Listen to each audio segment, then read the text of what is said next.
Are you truly stepping into the role of leader in your own life the way you know you're meant to? What shifts would unlock your full potential?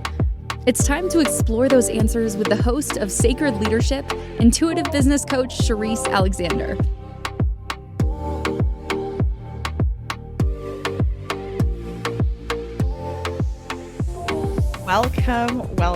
Welcome to Sacred Leadership with Sherisse here on the Inspire Choices Network, where my name, of course, is Sherisse Alexander, your host.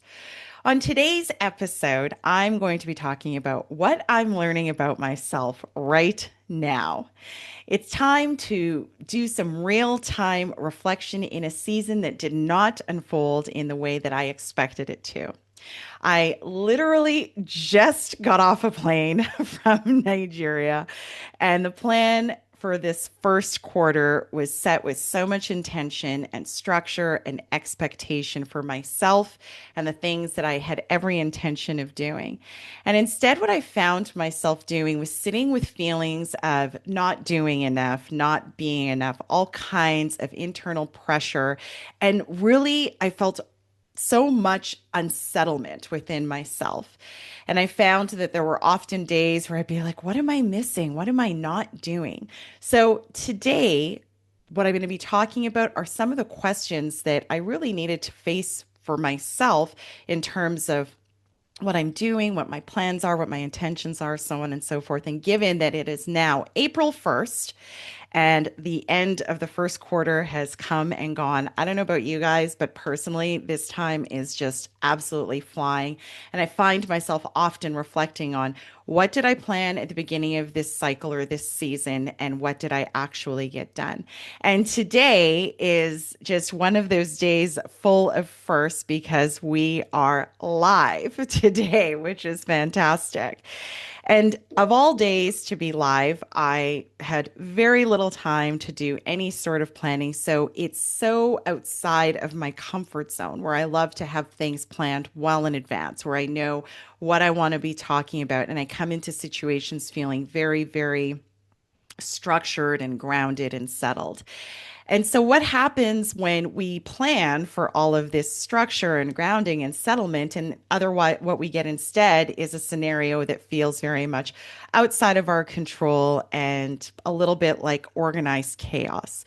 So, what I'm going to be sharing today is really my expectation of what this first quarter would have been and the reality of it. So, the last couple of months, as I said in the very beginning, I had all these plans of what I was going to do when I went back into Nigeria. And, it was New Year. So had all of these goals and these things that I wanted to accomplish and these systems and these processes and all the things.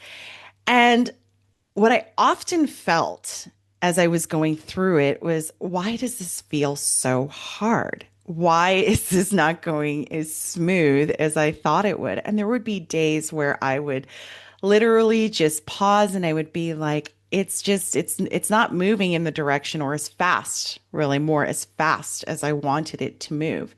And so when I started listing out the things that I was working on, so, I was working on new processes and procedures and SOPs and systems and building these things from scratch in a time where we are ridiculously short-staffed. And, I look at these things and I think I put really unrealistic expectations around them. And I don't know, part of that pressure was from myself.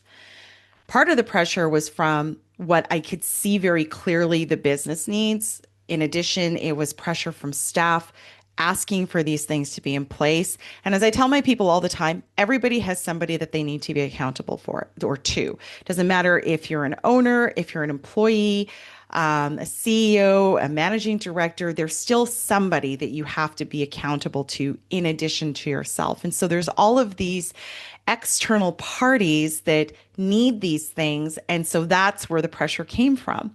But then when I took a step back and looked at like what I was trying to plan and execute, I realized that, okay, what I'm building here is not something that's going to take 30 minutes. It's not something that's going to take 45 minutes. It's something that requires like real thought and real connecting of everything that goes on with a specific process and thinking about the best case scenario, the worst case scenario, the problems that can come throughout that. And every time I would put something in, I'd be like, oh, I didn't really think that through. I'd come up with another obstacle. So at one point, I remember saying to somebody, I'm not going to sacrifice good for great. We just need to start. I need to stop trying to iterate this until it's perfect. And that is the lesson that I came away with so resoundingly after this first quarter is that often maybe not often, but sometimes I think we find ourselves in scenarios where we are trying to make something perfect before we actually just go ahead and do the thing. And what was more important at this point in time? I needed to realize that what I needed is I needed a system that worked and that it would be in constant refinement. And as I work with AIs and developers and things like that for some of the technology that I want to put in place, they even continued to reiterate to me that a system is never perfect because you're going to deploy it. You're going to try it in like a real live environment, and there's going to be refinements because there's a difference between what I see and experience as a leader versus what the people in the trenches are actually experiencing on a day-to-day basis. And the challenge is, or the goal is, to actually bring those two gaps closer together so that we can refine systems and processes that actually are seamless and in the way that they work and in the way that we develop them. So even though I didn't get the things done that I had planned, there's so much more that ended up happening within that. It allowed me to take a step back and look at the way that I look at doing things and getting things done. And I'm sometimes the person who looks at something and I'm like, okay, we're going to do this, this, this, and this, and we're going to do it in this time frame, and it's going to be perfect. And when I took a step back and was having these conversations around these systems that I wanted to deploy, I realized that as much as I want to fix everything in one fell swoop, what I needed to do instead was to just look at the very critical things that needed to be addressed and start with those first. And I think it's such a great analogy for life because sometimes when you're going through life, and you've got all these challenges that are coming up, it can feel really overwhelming because it's just like there's so many things that might be wrong or out of alignment, and you want to go ahead and tackle everything at the same time. But what I realized is that that's not always the best way to do it. Sometimes we just got to deal with one thing first. And sometimes it settles everything else, or it has this ripple effect in settling things that are connected to it down so that so let's say, for example, you've got 5 problem areas in your life or in your business. And let's talk about it in the context of life for a moment. So let's say you're in a relationship you don't love, your close personal relationships are being challenged. You don't feel good about the way that you look. You're not in a job that you love, and your money situation is challenging you. Okay. That would feel very overwhelming for anybody.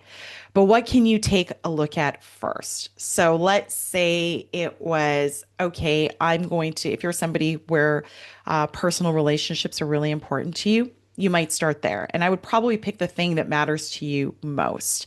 And so what I imagine happens, and this is how I'm starting to like maybe look at facing these challenges or these misalignments, not only in my personal life, but in my work life as well, is what needs my attention most first. And let me just focus on that one thing, and let's figure out how to ease some pressure in that one thing first. It sounds super commonsensical. I know it does. But when you're in the middle of the storm and everything just feels like it's just coming at you from all different angles, it doesn't necessarily feel so obvious in that moment. So when I started to look so for me in our business, now if I take this to the business piece of things, my people are the most important thing in my work capacity, because even though we've got technology and innovation and all these other kinds of things, the reality is for the work that we do, technology can't fix everything. So I have to have really, really good people to help make my load lighter. And I went into the start of this year, I think we had like 8 or 10 positions that were open, which is a lot. That's like 20% of what we need with vacancies. And so, what we focused on very intentionally was okay, I got to start filling these positions. So, it's probably really useful to do this inventory because even right now, I'm just like, oh, wow, we filled all of them. I think there's only one position that's remaining, but ever aside from that, all the other critical positions were filled, which entered in another problem space. So, do you see what I mean when I say you solve one thing and it just kind of, and I don't even like to refer to these things as problems. I found myself saying frequently on this trip when we would be lamenting our problems, I would say to myself and my partner, I'd say, hey, you know what? Let's not call these problems. Let's call these opportunities because, years ago when we were just starting out, these were the things that we wanted in our life. These were the things that we called in. The experience that we're having right now is the one that we wanted. And so, of course, now that they're showing up and we've manifested them and we're living them, it opens up all these other opportunities for growth and learning and all of those good things. So great. I solved filled these 8 positions or whatever the case may be. And now it's opened up all these new opportunities that also now need to be addressed. So that's a great opportunity to have. And I'm so, so grateful that we did actually manage to get that much done, which is fantastic. And I think that it's really important that, so when we talk about the things like, where did this pressure come from? I was able to see very clearly that the pressure was coming from outside of me. But I have enough pressure that I put on myself, but there were so many other external factors that were coming in and pressing and pressing. And because I'm somebody who likes to not rush through things and like try and make sure that I dot all my I's and cross all my T's, I remember I was putting in a new appraisal system, and I mean, I was really working on this thing. I was trying to automate it. I was trying to do all this other kind of stuff without the support in order to do it. And it turned into this thing where finally, the CEO is like, just do it, just get it done. You're overthinking it. And I wasn't overthinking it. I know that I wasn't overthinking it because now we did. So, good news number two is we did actually, I put the system together, we deployed it, people are using it, and now expectations are aligned. And that's why it was so important because we started out the beginning of this year where we were saying to people, here are the organizational goals, here are what our expectations are of you. We're going to put this system in place. And it's really important to me as a leader to make sure that if we're going to ask people to do something, that they're clear on what that ask is, number one. And number two, the most important thing that came out of that, because there's been this feeling of like friction. And what I mean when I say friction is that, and I feel this too, right? I also got an appraisal and I did not do good, which I'm not necessarily proud to say, but I'd already felt that. I already knew that I wasn't fulfilling the things that I need to do. And I could give 1,000 reasons why I wasn't doing it. But at the end of the day, I just recognized that as soon as I begin to put these things in place, not only for my people, but myself as well, then I can have a sense of like actually making meaningful progress. And the reality is that one of the things that we did, and when I talk about aligning expectations, was it's like, okay, here are actually what your KPIs are, your objectives. These objectives all support the organization. Here's where you are at this point in time.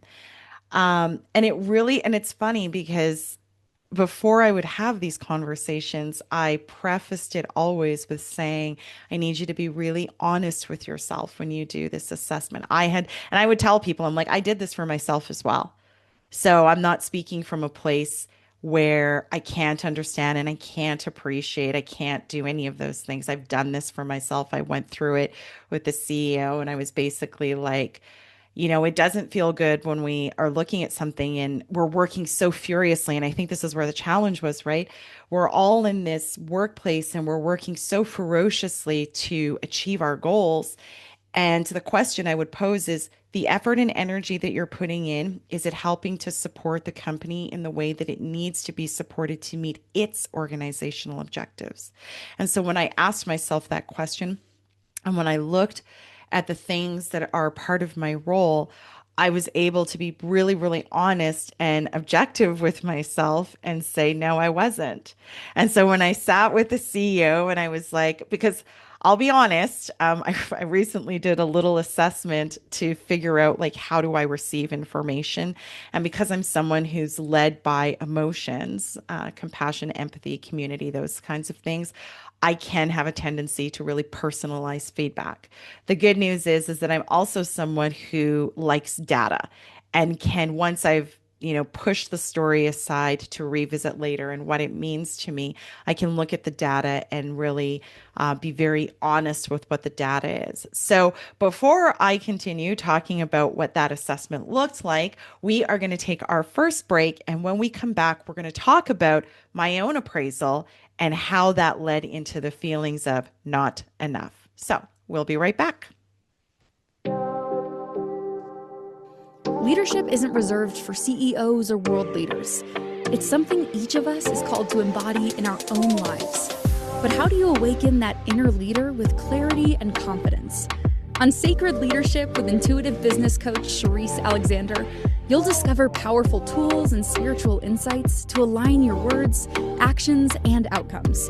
Tune in every Wednesday at 11 a.m. Eastern, 10 Central, 9 Mountain, and 8 Pacific, right here on InspiredChoicesNetwork.com.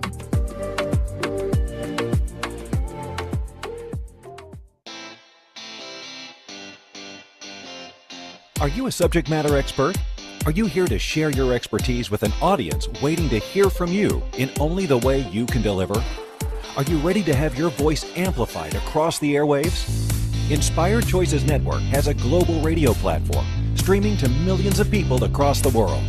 Professionally produced and supported by an accomplished team every step of the way, you can broadcast from anywhere in the world, knowing your voice matters, and we ensure it is delivered with ease and efficiency. Eager to hear your message, the world awaits. Contact us today to become an Inspired Choices Network radio host. Email become a host at inspiredchoicesnetwork.com. This is Sacred Leadership with Sherisse Alexander. To participate in the program, join the live studio audience in our chat room at inspiredchoicesnetwork.com. You can also send an email to Sherisse@pavitraleadership.com. Now back to the program.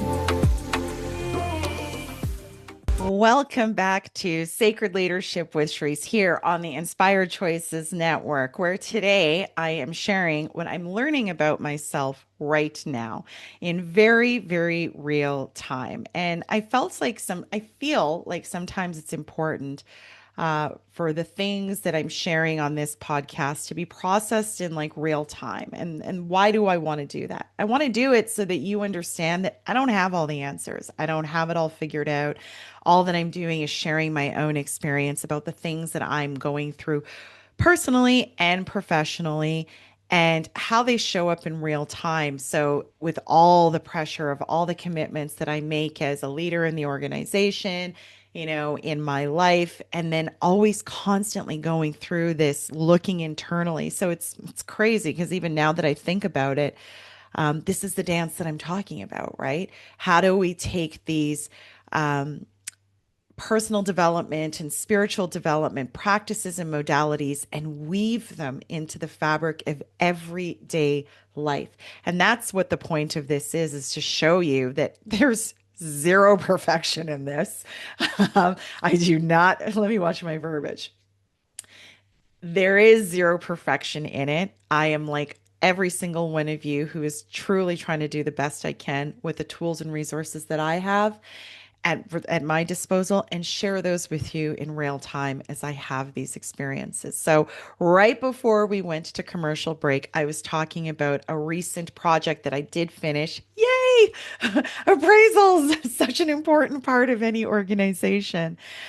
But it was important to me because we set really aggressive goals for the organization. And we needed our people to understand and acknowledge that as much as you are working so hard, is your effort actually the energy and effort that you're expending? Is it actually serving the company's objectives that they need served, right?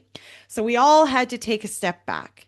And before we started doing this, I got to witness one discussion around performance appraisals. And this is when I knew that I had to do something a little different.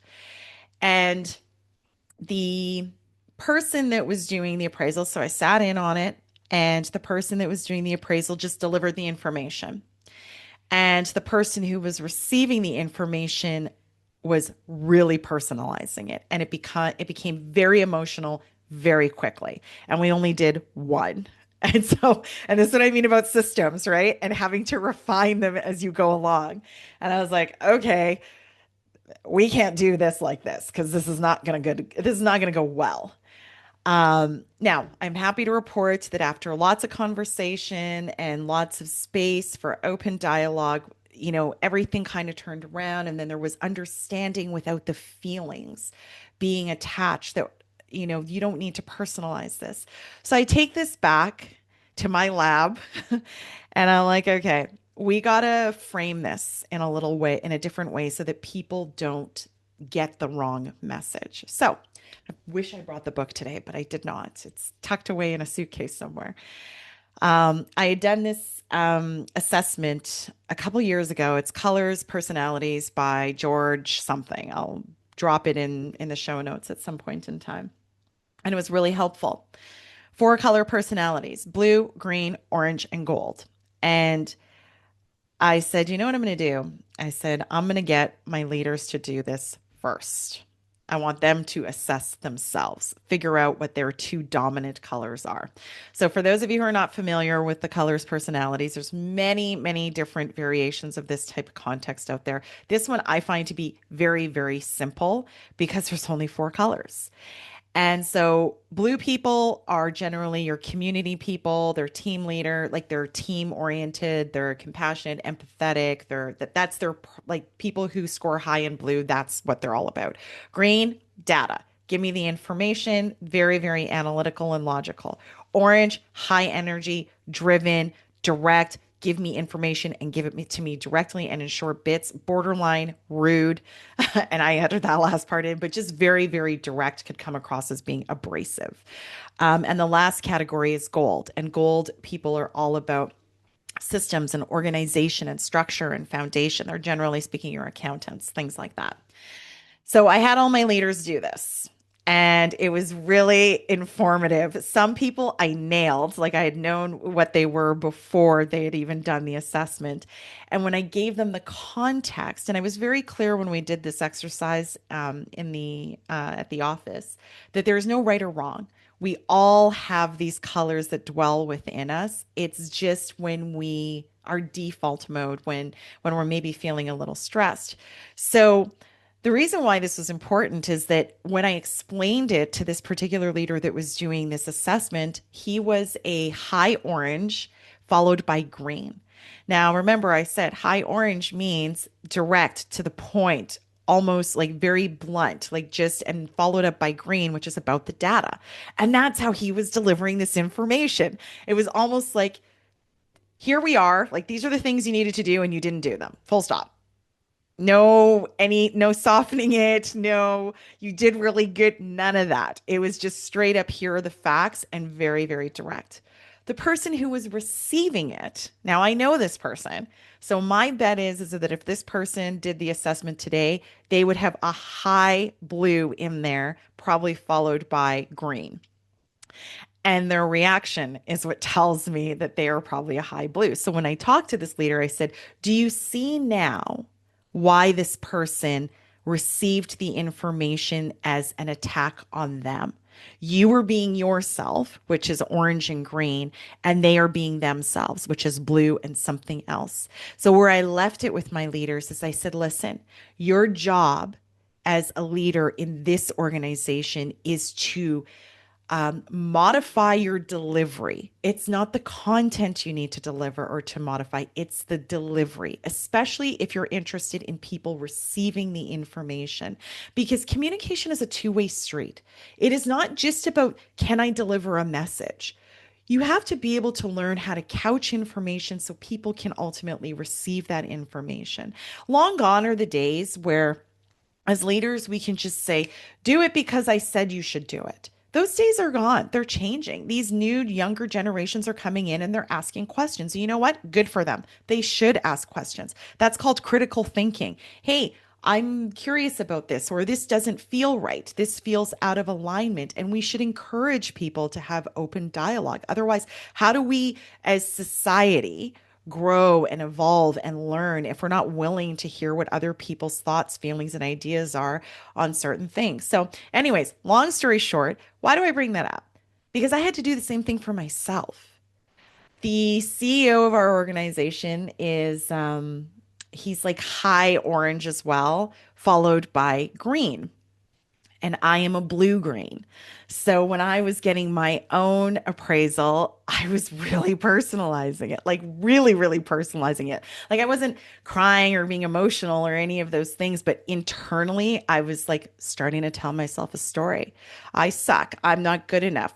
I'm not good at my job. Am I ever going to get this? Like these were all the questions, all the stories that were literally on autoplay. And that should show you that as much as like I'm on this journey with like so much intention, so much awareness, like on a daily basis, I'm practically always asking myself questions about the way I respond in situations. And here I am faced with feedback that I did not like hearing. Now, remember, my second color was green.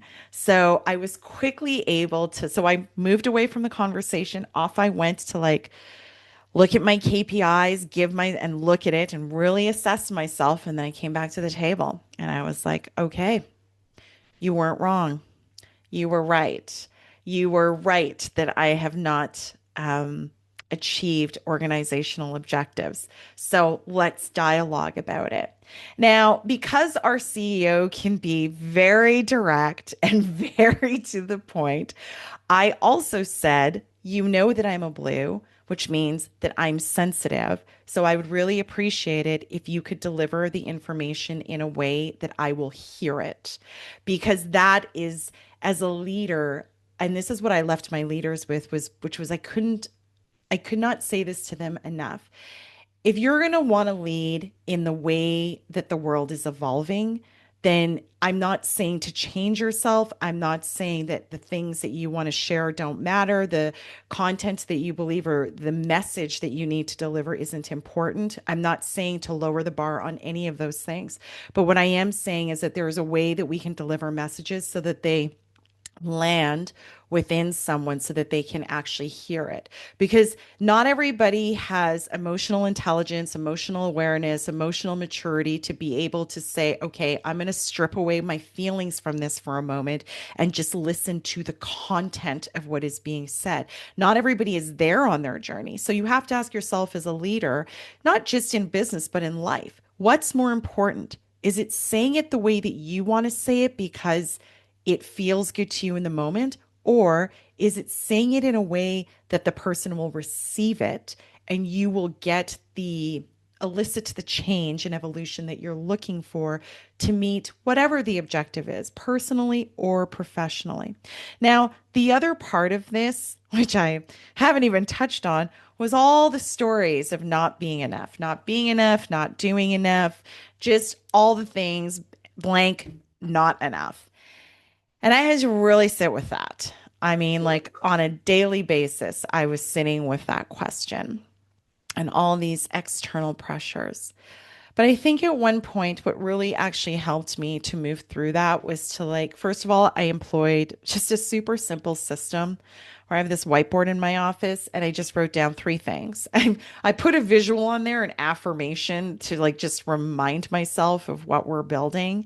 And I drew it out, I mind mapped it, and I'm like, these are the things that we need. And then I just had three simple things on the board. And all that I would do is I would say, okay, today, these are the three things that I need to do.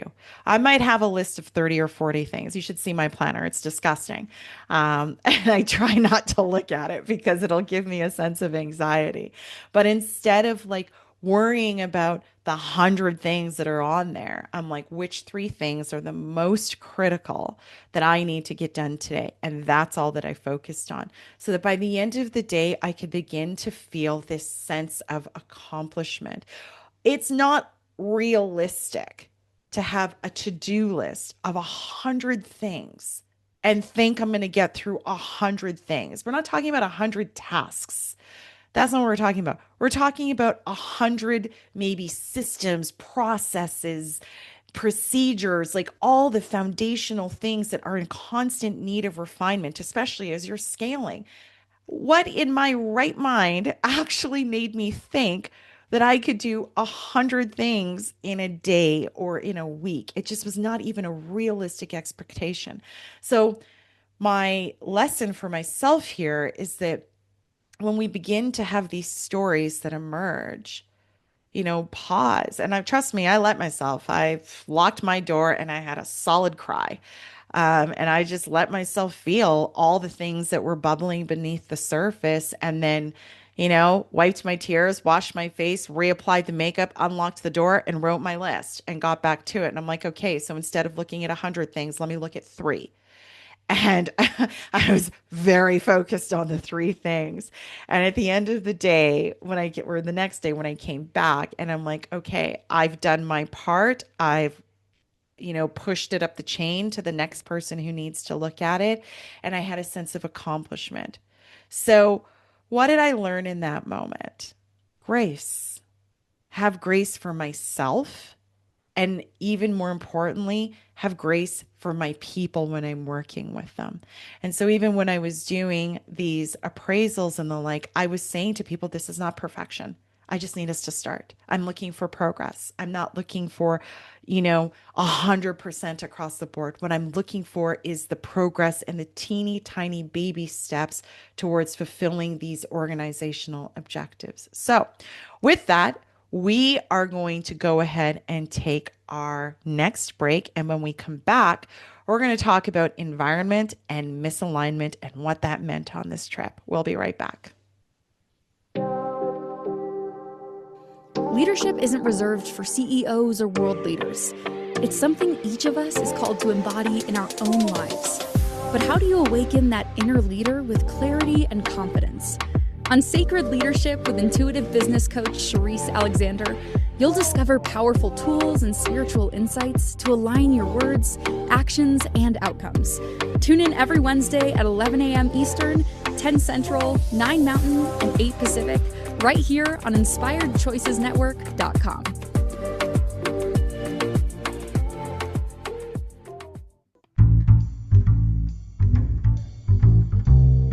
How wonderful would it be to carry your favorite Inspired Choices Network host with you throughout your day? Well, now you can. Inspired Choices Network now has its very own mobile app. Our free app offers live streaming shows, along with thousands of podcasts and TV episodes. Our shows cover a wide variety of topics. Whether you're waking up with us, carrying us through the day, and taking us to bed with you, we're always here for you to enjoy. We're easy to find. Just search for Inspired Choices Network in the Apple App Store or Google Play Store. This is Sacred Leadership with Sherisse Alexander. To participate in the program, join the live studio audience in our chat room at InspiredChoicesNetwork.com. You can also send an email to Sherisse@pavitraleadership.com. Now back to the program. Welcome back to Sacred Leadership with Sherisse here on the Inspired Choices Network, where today I am sharing what I'm learning about myself right now, here in real time. And I've just been sharing in the first couple of segments my experience in the first quarter of 2026, where I went into the first quarter having, like all of us, all of these plans and these goals and these commitments to 2026 and what I would build, and very quickly being faced with opportunities, which is my code word for challenges, but opportunities to grow and learn and evolve. And sometimes these things are actually done in the quiet, right? Like right now for me in the very real time, because I just got back literally hours ago. I got off a plane. So for me, it's I'm processing this actually as I'm having this conversation with you guys here today. So I was talking about appraisals that I was doing in the organization. And furthermore, I was being appraised myself, which was not a super positive experience. And what I mean when I say that is I was real in terms of my assessment. But what I mean when I say not positive is like all the stories that were like lingering beneath the surface and came out to have like a full play date with me, and really just, apply a lot of pressure that I did not need. And I think that's an important part of this growing and learning and evolving journey is as we learn about ourselves. I think it becomes really important to be able to dialogue with those that are around us and express like the best way for them to effectively communicate with us. And that was like one of the lessons that had come from this is that, in speaking with our CEO after his appraisal of me, I was just like, listen, I'm very sensitive and I'm not going to apologize for being sensitive because that part of me is, I think, what was one of my gifts. One of the beautiful things about myself is that I do wear rosy colored glasses 99.9% of the time, and that's what allows me to approach humanity instead of within a place of judgment, being heart open and being led by compassion and empathy. So I don't ever want to change that part of me.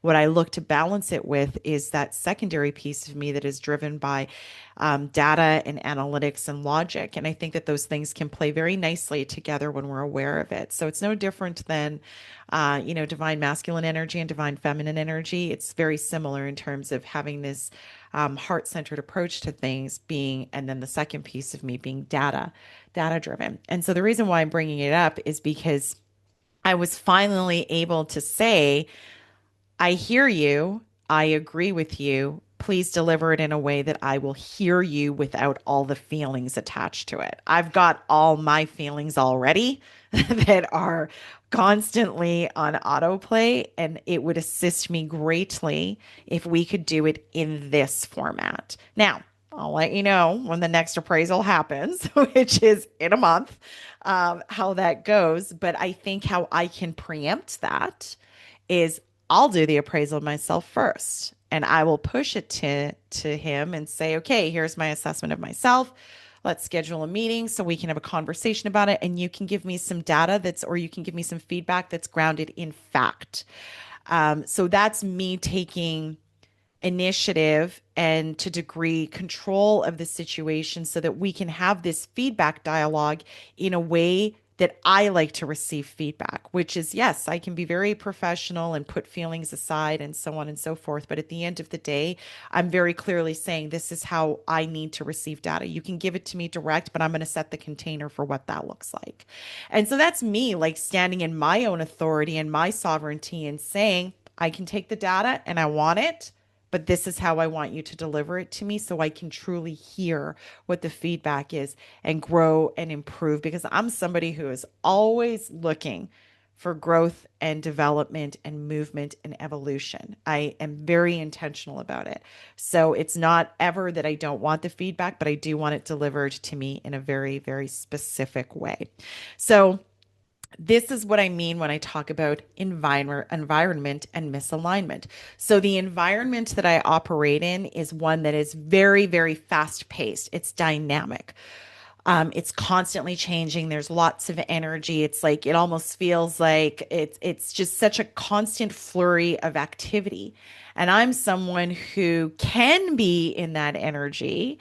Um, but I generally speaking, this trip, what I saw a lot of in myself was very locked in on putting together systems and processes that people can understand.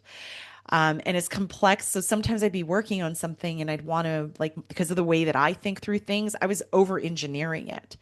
And I quickly realized if I over engineer this thing, nobody is going to use it. And that's being cognizant of the environment. I might love technology and see how it can help everybody, but if the people who are going to use the tools don't see it and don't buy into it, they're never going to use it. And I'm going to be really frustrated because I'm going to be like, oh, I put all this time, effort, energy into this thing and nobody's using it. So this is why the environment and being aware is like so critical, because the environment is one of, we're stabilizing. And while we're trying to stabilize, we're also growing. So it's like, I just want you to imagine for a second that I'm building a house, but I'm building a house that's growing rapidly, and I'm building it in sand, quicksand, kind of.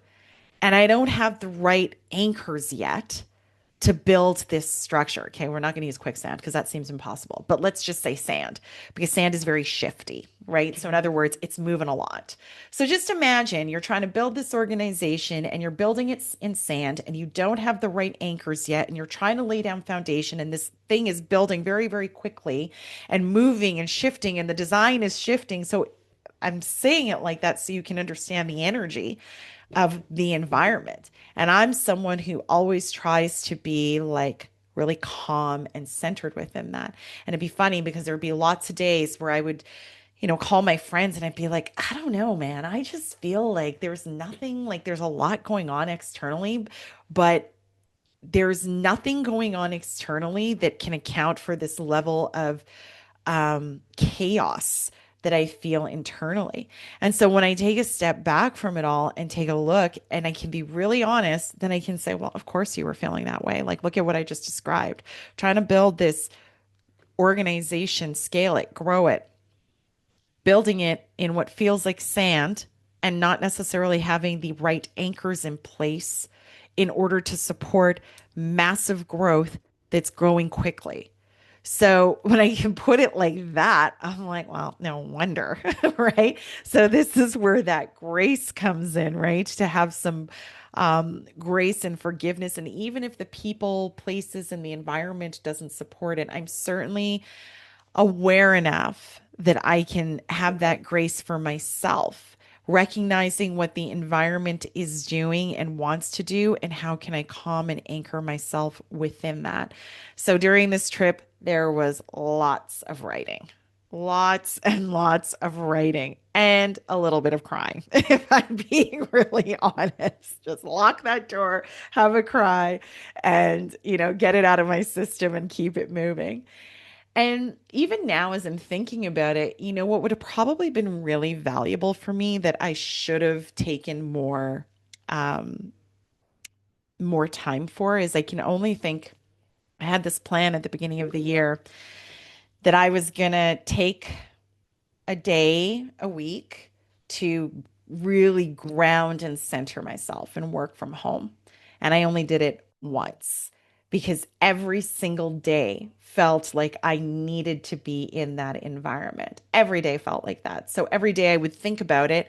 And then I would look at my calendar and I'd be like, oh my gosh, I can't. Like, I can't. Like, I have to go in. I made all of these meetings and all these appointments, and I can't not be there because I already planned for it. So, memo to self, when I go back, I am going to like put it in my calendar that and block the whole day so that you can't work with me that day. That's a day for me to do the things that I need to do as a leader in the organization. And so that I don't feel so overwhelmed within that. And my position allows me to be able to do that. Not because I'm a leader, but more because of the work that I do. It allows me to have that type of autonomy. And so I'm going to take that autonomy so that I can show up better for people instead of sitting in my bathroom crying. So that's super real, though. That's what happened. And then I think that the other part of this that I was really cognizant of is when you are working in an environment or in a system or even in a project or at a place in your life where there are very, very few people who really understand what you experience on a daily basis. It's really, they say this, there's obviously the cliched saying of it's lonely at the top. Um, that was really resounding on this particular trip where it's like you're walking this journey and you're trying to do so much. And the people that you want to talk to don't really fully understand what that looks like. So, before I dive into that a little bit more, we are going to take another break. And when we come back, I'm going to talk more and share more about the loneliness part of this journey that sometimes shows up. So, we'll be right back. Leadership isn't reserved for CEOs or world leaders. It's something each of us is called to embody in our own lives. But how do you awaken that inner leader with clarity and confidence? On Sacred Leadership with intuitive business coach Sherisse Alexander, you'll discover powerful tools and spiritual insights to align your words, actions, and outcomes. Tune in every Wednesday at 11 a.m. Eastern, 10 Central, 9 Mountain, and 8 Pacific, right here on InspiredChoicesNetwork.com.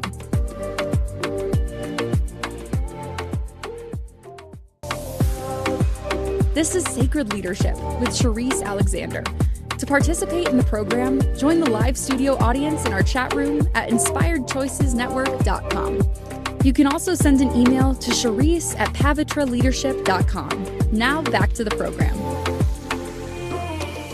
Welcome back to Sacred Leadership with Sherisse here on the Inspired Choices Network. Today, if you're enjoying this show, please go ahead and give us a 5-star review on iTunes or your favorite listening and watching platform.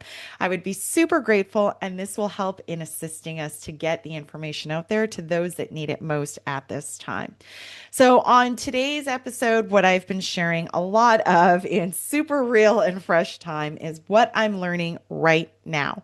Q1 just ended, heading into Q2, came into the year with all types of plans, hopes, dreams, which actually all the hopes, dreams, and wishes are still there, but plans. And as I was on my way home, I was just thinking about what I didn't get done. I was so focused on what I didn't get done and how I failed and how I didn't do enough, how I wasn't enough. And really what I'm sharing with you is not the excuses around that, but just the awareness that we can't, I needed to have grace with myself in how that experience really looked. That even though I didn't accomplish all the things that I wanted to, and I didn't accomplish it in the way that I had anticipated that I was going to, I still managed to accomplish quite a bit. So, right before we went to the last break, I was talking about the environment and misalignment.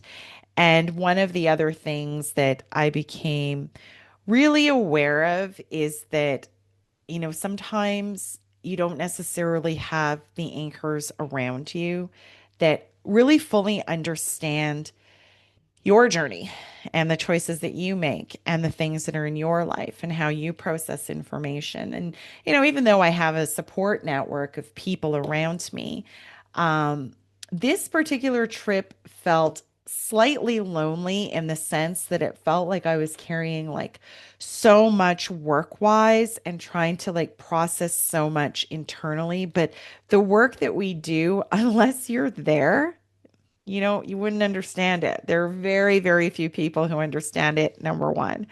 And number two, there are very few people that understand it in the way that I want to do it, right? Because there's a model, an operating model of business that I would say is probably firmly in place in the environment. But I can't operate like that. It doesn't work with who I am and my core. It doesn't work with how I naturally move. And so there's this friction of, you know, being in an environment that doesn't naturally operate the way that I want to operate, trying to begin to shift that for the betterment of the organization overall, and then not feeling like there's necessarily all the supports that I need around to help hold me in a very personal way, right? So it was a lot to feel the support that I was looking for, through what felt like a really tumultuous Q1. But again, I'm somebody who tries to find those ways for myself. And I think that this is part of building that sovereignty that I was talking about, right? Instead of like having this expectation that there are going to be things, people, places, things and people outside of myself, what I'm learning at this moment in time is, how do I create that for myself? Because what I can rely on is if I can tap into that thing that grounds me, centers me, keeps me calm, keeps me just like in a piece of peace and clarity as much as possible. And this isn't about having independence from the organization or, my close relationships or even my romantic relationship. It's really just more being able to like tap into that part of myself that can keep me rooted and grounded. And I think that I've already shared here that one of the things that I did not do that I plan to do more of is just taking that time that I need for myself. Like even when I woke up this morning, it was crazy because it's like, my phone's blown up. I literally got off a plane hours ago and I'm just like, I haven't even been gone for like 24 hours yet. Well, at that time, I don't think it was 24 hours. I'm like, and these are not things that need me. These are things that these folks absolutely are capable of managing on their own. And so this is why within the systems that I'm trying to build, I'm trying to help my people do the exact same thing. You have the answers. You know how to do this. You think you don't know this because environment has taught you that you don't know this or has conditioned you to think that these answers do not dwell within you. But I want my people to eventually get to a place where they are empowered, that they have the ability to find the information for themselves. It's not because I'm lazy. It's not because I don't want to work with people. It's not for any of those things. But I think the question that I pose to myself, and there's lots of business cases for this, how do you scale systems if people don't have a sense of empowerment within them? How do you realistically do that? And so everything that I do in my work with them is often like very question oriented. I think I had a few weeks ago, Brad Henderson, we were talking about the leader's paradox. And so even though I have the answer, and here's the beautiful thing, it's rubbing off on people. But even though they'll come to me with a question, I'll often just ask them questions so that they come to the answer on their own. And one beautiful thing that I recognized is that I'm doing it, and I notice that other leaders in the organization are doing it. They do not give the answer immediately. They will ask their staff, questions that help people to understand that you already have the answer. You already know the answer to the question that you're asking, and it's not abandoning people. It's helping them to begin to find that confidence that even if they think that they don't have the answer to the question, it's actually dwelling there. They just maybe need to ask themselves or others around them more questions to get really solidified within what that answer looks like. So, just coming back to this whole conversation around this acknowledgement that perhaps there was like a little bit of loneliness, I don't have the answer for it. I think that where I'm going to begin with that is simply in just taking that time that I need for myself when I feel it. And before I go back, I'm going to put it in my calendar and block like one full day a week where I do not go into the office and I can move myself into a place and space of grounding what I need to ground for myself, so I don't feel that sense of like overwhelm, and where these stories have the space to like really begin to come out to play, because there's nothing really good that comes out of that. There's nothing productive that comes out of that. And so, all in all, what I want you to know is that this first quarter, all in all, was amazing, even though I feel like it wasn't. So, thank you so much for joining me today on this episode here on Sacred Leadership with Sherisse on the Inspire Choices Network. Until next time, take care of yourselves. Thank you for listening to the Sacred Leadership Show. Sherisse returns Wednesday at 11 a.m. Eastern, 10 Central, 9 Mountain, and 8 Pacific on the InspiredChoicesNetwork.com. Until then, continue taking small steps today to be a leader in your life for the collective.